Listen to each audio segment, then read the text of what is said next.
मराठी भाषेला अभिजात भाषेचा दर्जा देण्यात आलेला आहे। केंद्र सरकारने हा महत्त्वाचा आणि मोठा निर्णय घेतलेला आहे। गेल्या अनेक वर्षांपासूनची ही मागणी होती आणि मराठीसह पाली, आसामी, प्राकृत आणि बंगाली भाषेला देखील अभिजात भाषेचा दर्जा देण्याचा निर्णय केंद्र सरकारच्या वतीने घेण्यात आलेला आहे। मात्र विधानसभा निवडणुकांच्या पार्श्वभूमीवर केंद्र सरकारने ही मोठी घोषणा केलेली आहे।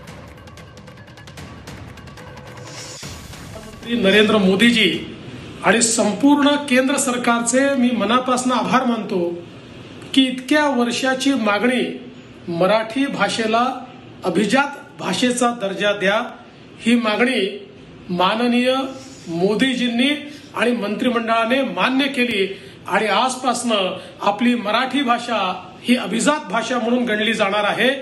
हा सुवर्ण अक्षरांनी लिहिण्याचा दिवस आहे। पंतप्रधान मोदीजी आपले खूप खूप धन्यवाद।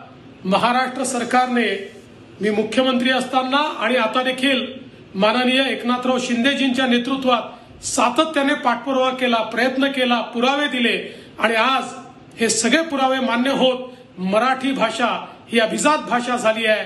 महाराष्ट्राच्या 12 कोटी जनतेच्या वतीनं आणि जगभरातल्या मराठी माणसाच्या वतीनं मी पंतप्रधान मोदीजींचे मनापासून आभार मानतो।